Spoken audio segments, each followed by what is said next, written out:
Friends, ఈ వీడియోలో మనం కాంపిటేటివ్ ఎగ్జామ్లోని ఇంపార్టెంట్ టాపిక్ అయిన నిష్పత్తి అనుపాతం గురించి తెలుసుకోవచ్చు ఫ్రెండ్స్. దీన్ని ఇంగ్లీష్లో మనం రేషియో అండ్ ప్రపోర్షన్స్ అని అంటాం. ఈ వీడియోలో ఆల్రెడీ కాంపిటేటివ్ ఎగ్జామ్లో అడిగిన సమ్స్ కూడా ఎక్స్ప్లెయిన్ చేస్తాను. అదేవిధంగా ఈ చాప్టర్ నుంచి మనకి ఎంతవరకు అవసరమో అన్నీ కూడా క్లియర్గా ఎక్స్ప్లెయిన్ చేస్తాను ఫ్రెండ్స్. ఇందులో ఫస్ట్గా చూడండి, అసలు నిష్పత్తి అంటే ఏంటి, అనుపాతం అంటే ఏంటి మనకు తెలియాలి ఫ్రెండ్స్. నిష్పత్తి అంటే ఇంగ్లీష్లో మనం రేషియో అని అంటాం. ఇక్కడ రేషియో అంటే ఏంటంటే A:B రూపంలో రాస్తే నిష్పత్తి అని అంటాను. ఇక్కడ A:B రూపంలో ఏది పెడితే అది రాయలేరు. ఫర్ ఎగ్జాంపుల్గా చూడండి, 2:3 అని రాశాడు. ఈ రెండు కూడా ఒకే ప్రమాణంలో ఉండాలి.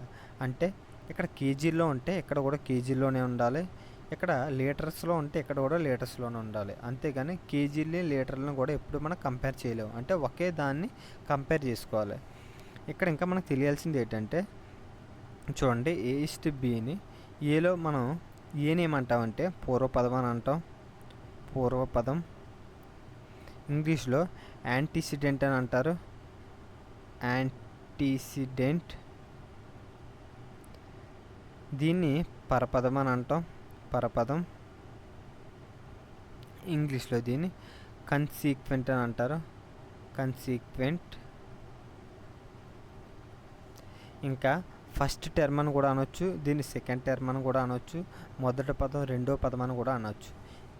ఇక్కడ చూడండి, A:B మనం A/B రూపంలో కూడా రాసుకోవచ్చు ఫ్రెండ్స్. ఇక్కడ ఇంకా మనకు తెలియాల్సింది ఏంటంటే ఇప్పుడు చూడండి, A:B = 1:2 అని ఉంది. ఇక్కడ దీన్ని మనం A/B = 1/2 అని రాసుకోవచ్చు. ఇక్కడ ఇంకోటి తెలియాల్సింది ఏంటంటే అందరూ కన్ఫ్యూజ్ అవుతారు. A అంటే డైరెక్ట్గా మనకు 1 అవ్వదు ఫ్రెండ్స్, B అంటే 2 అవ్వదు. ఇక్కడ రేషియోలో ఎప్పుడు కూడా డైరెక్ట్ అంకి అవ్వదు. ఎందుకంటే ఫర్ ఎగ్జాంపుల్గా నేను 2/4 అని రాసుకున్నాను. 2 ఎక్కడుందో 2 ఒకట్ల 2 2 అని కొట్టుకున్నాను. ఇక్కడ దీని వాల్యూ కూడా మనకు 1/2 అని వచ్చింది. ఒకవేళ 4/8 రాసుకుంటే 4 ఒకట్ల 4 2 అని వస్తుంది. అంటే అప్పుడు 1/8 వస్తుంది. అంటే ఏదో ఒక అంకితో సింప్లిఫై చేసుకోగా మనకి ఈ వాల్యూ వస్తుంది.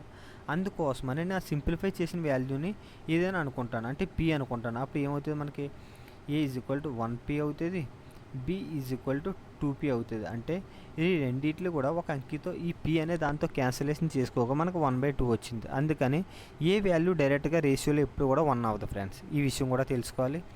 నెక్స్ట్ ఇన్వర్స్ రేషియో చూడండి ఫ్రెండ్స్.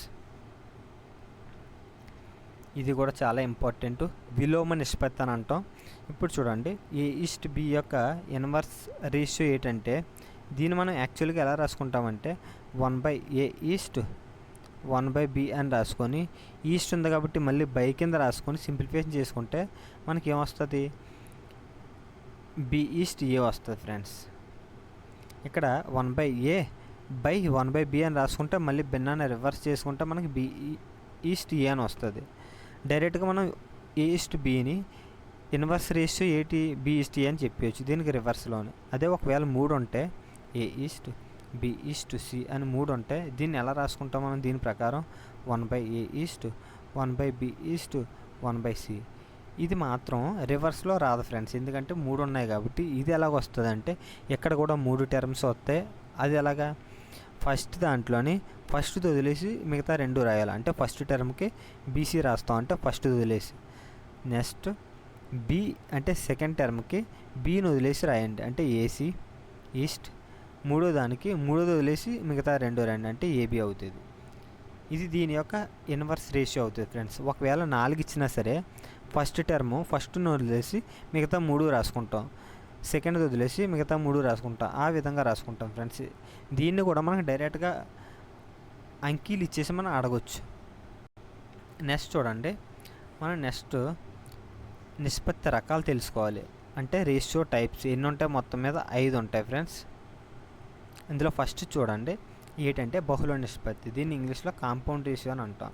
కాంపౌండ్ రేషియో అంటే ఏంటంటే ఏదైనా 2 నిష్పత్తులలో పూర్వపదం పరపదం అంటే ఫస్ట్ అంకె రెండో అంకెల లబ్ధానికి గల నిష్పత్తిని బహుళ నిష్పత్తి అని అంటాం. ఇది ఏమంటున్నాడు, ఫర్ ఎగ్జాంపుల్గా A:B, C:D అనే 2 నిష్పత్తులు ఉన్నాయి. అందులో పూర్వపదాలు అంటే AC ఈస్ట్, BD పరపదాలు అంటే BD. దీన్నే మనం బహుళ నిష్పత్తి అంటే కాంపౌండ్ రేషియో అని అంటాం. ఆడ అంకెలు ఇస్తాడు 2:3, 4:5 అలా ఏదైనా ఎగ్జాంపుల్ కానీ అంకెలు ఇవ్వచ్చు. అప్పుడు దీన్ని అడుగుతాడు. నెక్స్ట్ చూసుకుంటే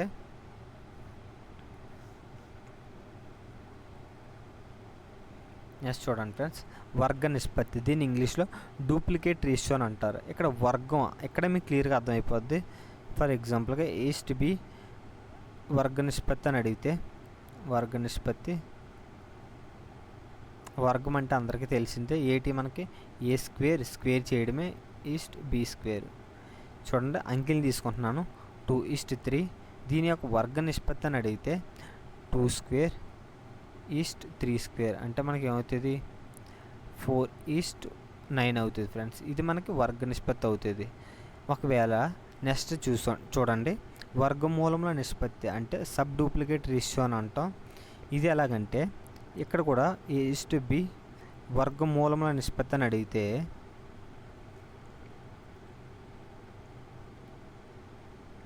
ఇక్కడ ఏమవుతుందంటే చూడండి, వర్గమూలములు అన్నాడు అంటే రూట్ ఏ ఈస్ట్ రూట్ బి ఇది అడుగుతున్నాడు.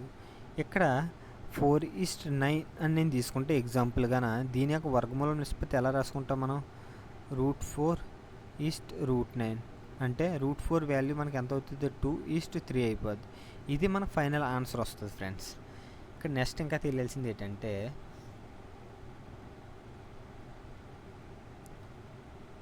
నెక్స్ట్ చూడండి, ఘన నిష్పత్తి. ఘన నిష్పత్తి అంటే ఏంటి, దీన్ని ఇంగ్లీష్లో ట్రిప్లికేట్ రేషియో అని అంటాం. ఇప్పుడు చూడండి A:B ఘన నిష్పత్తి అని అడిగితే ఘన నిష్పత్తి ఇది ఏమవుతుంది అంటే మనకి ఇక్కడ ఘనం అంటే ఏం లేదు, క్యూబ్ చేస్తాం అంటే A³ ఈస్ట్ B³ అవుతుంది ఫ్రెండ్స్. నేను ఫర్ ఎగ్జాంపుల్గా అంకెలు తీసుకున్నాను 2:3 ఘన నిష్పత్తి అని అడిగితే మనకి ఏమవుతుంది 2³ ఈస్ట్ 3³ 2³ అంటే 8 ఈస్ట్ 3³ అంటే 27. ఇది మన ఆన్సర్ అవుతుంది ఫ్రెండ్స్. నెక్స్ట్ చూసుకోండి, ఘనమూల నిష్పత్తి అంటే దీన్ని ఇంగ్లీష్లో సబ్ ట్రిప్లికేట్ రేషియో అని అంటాం. ఇది ఎలా అడగొచ్చు చూడండి, A:B ఘనమూలముల నిష్పత్తి అని అడగొచ్చు. ఘన మూల నిష్పత్తి ఇదేమవుతుందంటే ఇదేం లేదు, క్యూబ్ రూట్ అంటే క్యూబ్ రూట్ ఏ ఈస్ట్ క్యూబ్ రూట్ బి అని అర్థం. ఇప్పుడు అది అనొచ్చు అంటే 8:27 ఘనమూల నిష్పత్తి అని అడగొచ్చు. అంటే దీన్ని ఎలా రాసుకుంటాం, cube root 8 east cube root 27. దీని వాల్యూ ఎంత మనకి క్యూబ్ రూట్ 8 2:3 ఇది అవుతుంది ఫ్రెండ్స్ ఫైనల్ ఆన్సర్. ఈ విధంగా అడగొచ్చు. అంటే ఆడు అంకె ఇచ్చేసి మనకి ఘనమూల నిష్పత్తి అనే వర్డ్లో ఎత్తాడు ఫ్రెండ్స్, అప్పుడు మనం అర్థం చేసుకోవాలి అది. నెక్స్ట్ అనుపాతం గురించి కూడా తెలియాలి ఫ్రెండ్స్. అసలు అనుపాతం అంటే ఏంటంటే ఇంగ్లీష్లో ప్రపోర్షన్ అని అంటాం. రెండు నిష్పత్తులు సమానంగా రాసుకుంటే దాన్ని అనుపాతం అని అంటాం. అంటే A:B = C:D. ఇక్కడ చూడండి ఈజ్ ఈక్వల్ టు బదులుగాన డబల్ సెమీకామ్ కూడా పెట్టుకొని రాస్తారు ఫ్రెండ్స్. అంటే A:B డబల్ సెమీకామ్ C:D అని కూడా రాస్తారు. ఇది ప్రపోర్షన్ అవుతుంది ఫ్రెండ్స్. ఇక్కడ మనకి అనుపాతంలో 3 రకాల గురించి మనకు క్లియర్గా తెలియాలి ఫ్రెండ్స్. అవి ఏంటంటే ఫస్ట్గా చూడండి మధ్య అనుపాతం. మధ్య అనుపాతం అంటే దీన్ని మీన్ ప్రపోర్షన్ అని అంటాం.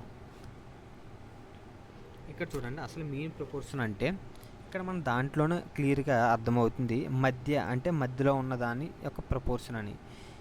ఎలాంటి దానికి ఎప్పుడు కూడా ఫస్ట్లోని 3 ఇట్లని తీసుకుంటే A:B డబల్ సెమీకామ్ B:C.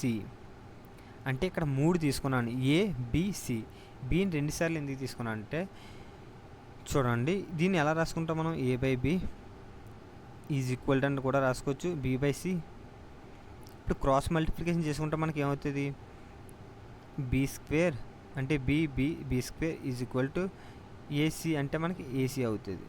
ఇప్పుడు మధ్య అనుపాతం అన్నాడు, మధ్యలో దాన్ని కావాలన్నాడు కాబట్టి B వాల్యూ కావాలి మనకి. B = ఏమవుతుంది √AC అవుతుంది. అందుకే ఇక్కడ నేను ఇలా తీసుకున్నాను ఫ్రెండ్స్. ఇలాగే తీసుకోవాలి మనం ఎప్పుడు కూడా. B వాల్యూ మనకి ఏంటి √AC. ఇదే మనకి ఫైనల్ ఫార్ములా ఫ్రెండ్స్. అది డైరెక్ట్గా అడుగుతాడు, అంకెలు ఇచ్చేసి 2 అంకెలు ఇస్తాడు. మళ్ళీ ఇక్కడ 3 ఇచ్చినట్టు క్వశ్చన్లో ఎప్పుడు కూడా 3 ఇవ్వడు ఫ్రెండ్స్. ఆడు ఏమంటాడంటే ఎగ్జాంపుల్గాన 2,3 మీన్ ప్రపోర్షన్ అని అడుగుతాడు. ఇప్పుడు మనం డైరెక్ట్గాన ఏ వాల్యూని 2 అని, బి వాల్యూని 3 అని తీసుకొని డైరెక్ట్గా చేసేయాలి ఫ్రెండ్స్. అప్పుడు మనకి ఏమవుతుంది, is equal to root AC అంటే ఈజ్ ఈక్వల్ టు రూట్ 2 × 3 అంటే అంత మనకి 6 అవుతుంది ఫ్రెండ్స్. రూట్ 6 అనేది మనకి 2, 3 యొక్క మీన్ ప్రపోర్షన్ అవుతుంది. ఆడు క్వశ్చన్లో ఎప్పుడు కూడా ఎలా అడగడో మనకి తెలియాలి ఫ్రెండ్స్. ఎలాగని ఎలా వచ్చిందో మీకు ఎక్స్ప్లెయిన్ చేస్తున్నాను. ఆడు అంకెలు ఇచ్చేసి డైరెక్ట్గా మీన్ ప్రపోర్షన్ అంటాడు. మనం ఈ ఫార్ములా వేసుకోవాలి. ఈ ఫార్ములా ఎలా వచ్చింది, ఈ విధంగా వచ్చింది ఫ్రెండ్స్. నెక్స్ట్ చూసుకుంటే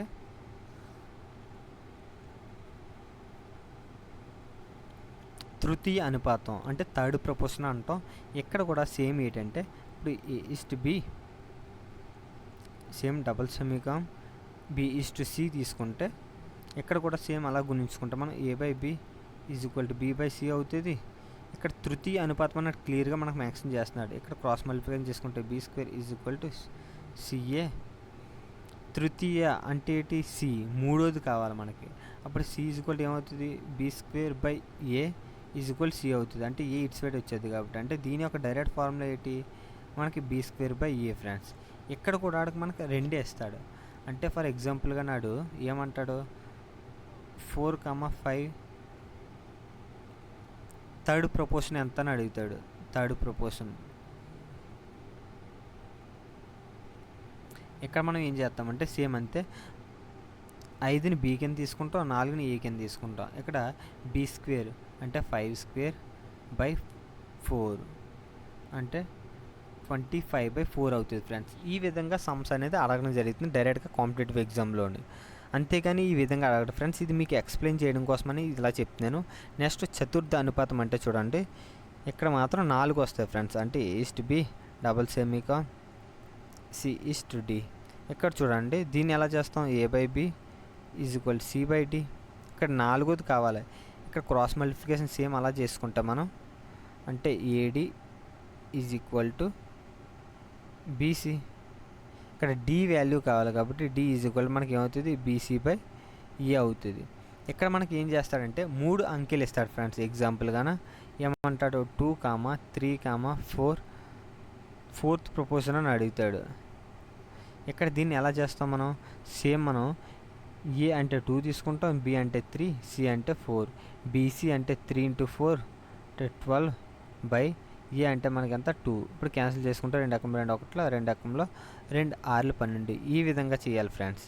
ఎగ్జామ్లో అడిగే సమ్స్ కూడా ఈ విధంగానే అడుగుతాడు. ఇప్పుడు మీకు అడిగిన సమ్స్ కొన్ని చూపిస్తాను చూడండి ఫ్రెండ్స్ ఒకసారి. రీసెంట్గా ఎగ్జామ్స్లో అడిగిన సమ్ చూడండి ఒకసారి.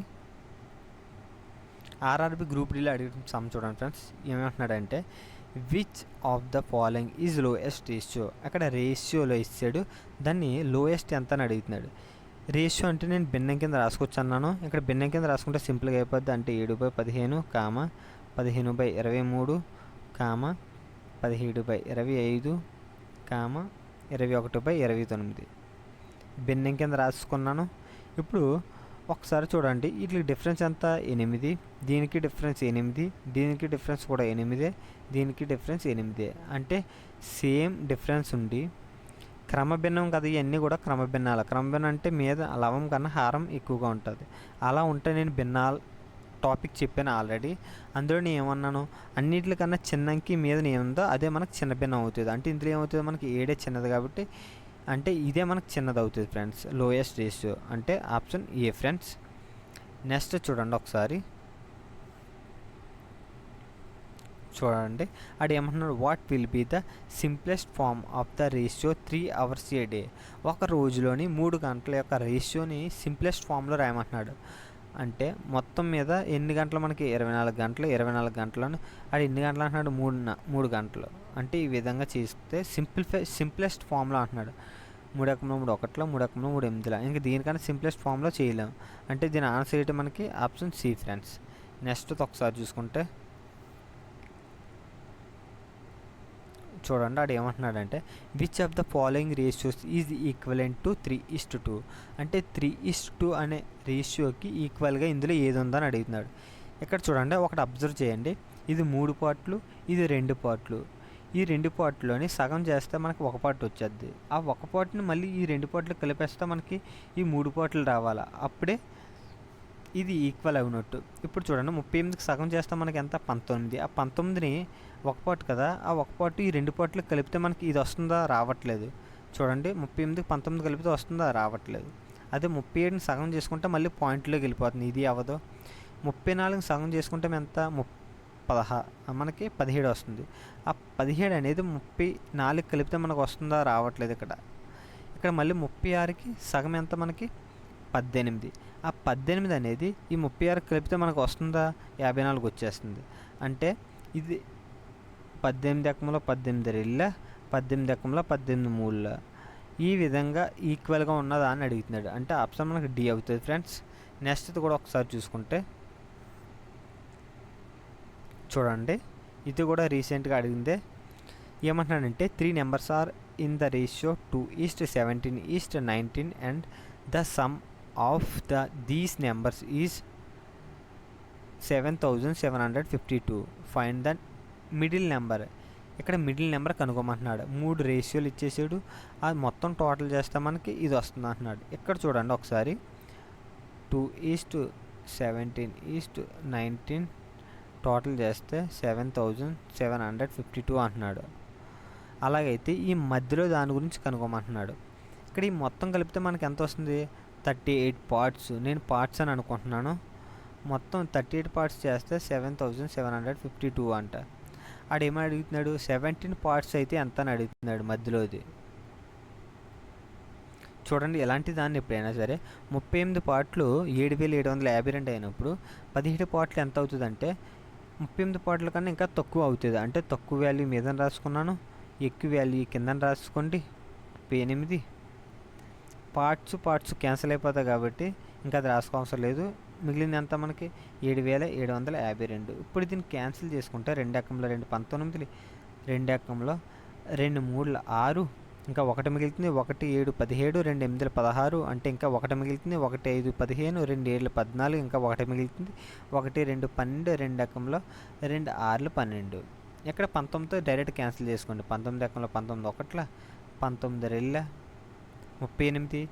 ఇక్కడ 7 నంగా దించుకుంటే అవ్వదు, ఇంకా 6ని కూడా దించుకోవాలి. అంటే 2 అంకెలు దించుకున్నాను కాబట్టి 1 0 పెట్టుకున్నాను. 19 4 మనకి వచ్చేసింది. అంటే 204 ఇంటూ 17 చేయాలి. ఎలాంటి దాన్ని సింపుల్గా ఎలా చేస్తామంటే ఎప్పుడు కూడా ముందుగా కూడుకుల్లోకి మార్చేసుకోండి. కూడుకుల్లో అంటే ఎలా అంటే ముందర 10 తీసుకోండి. ఇక్కడ 17 కాకుండా 10 తీసుకుంటే 10 ఇంటూ 204 ఎంత మనకి ఎంత అవుతుంది? 2040 అవుతుంది. 0 యాడ్ అయింది అంతే. ఇప్పుడు 7 తీసుకోండి.